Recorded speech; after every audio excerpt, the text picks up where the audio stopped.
ঈদের পরের দিন বেড়াতে চলে আসলাম মুর্শিদাবাদ জেলায় লালবাগ হাজারদুয়ারি দেখতে। রাস্তায় যেতে যেতে আবারও রেলগেট জ্যামে পড়ে গেলাম। এই আধুনিক যুগে ঘোড়ার গাড়ি দেখতে পেলাম হাজারদুয়ারির সামনে। এটা হচ্ছে সেই হাজারদুয়ারি প্যালেস। আজ থেকে 250-300 বছর আগে রাজারা এইখান থেকেই গোটা বাংলাকে শাসন করেছে। তখন মুর্শিদাবাদ থেকেই গোটা বাংলা শাসন করত। হাজারদুয়ারি প্যালেসের প্রবেশের মূল্য 25 টাকা করে। ঈদের সময়ের জন্য প্রচুর লোক এইখানে আছে।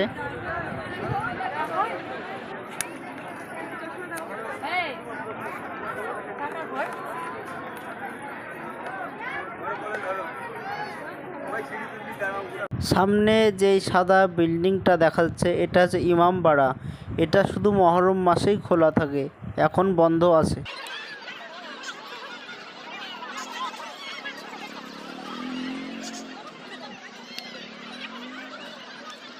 হাঁটতে হাঁটতে ইমামবাড়ার দিকে এগিয়ে গেলাম। এইখানে গেটে তালা ঝুলানো, এইটা পুরোপুরি এখন বন্ধ।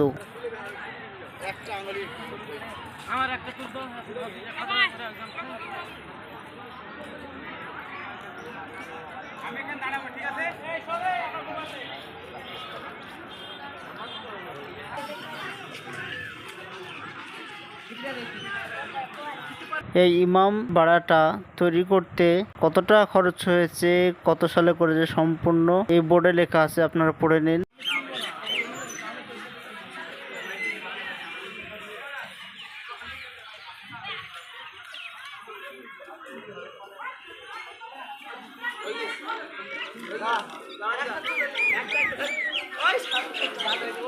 দূর থেকে হাজারদুয়ারি দেখতে অনেকটা সুন্দর লাগে। হাজারদুয়ারিটাই আবার নতুন করে সংস্করণ করা হচ্ছে, রং করা হচ্ছে।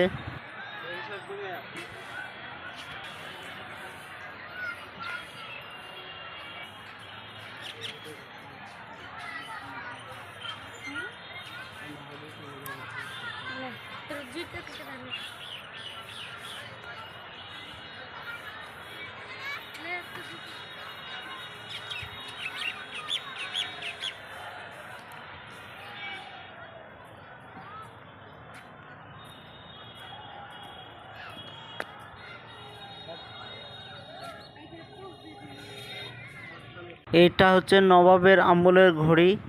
ঘড়ি এখানে 4টে ছিল, 3টে খুলে নিয়ে চলে গিয়েছে, এখন একটা শুধু আছে, তাও আবার নষ্ট। হাজারদুয়ারি প্যালেস প্রবেশের মূল্য 25 টাকা করে। ফোন সুইচ অফ করে যেতে হয়।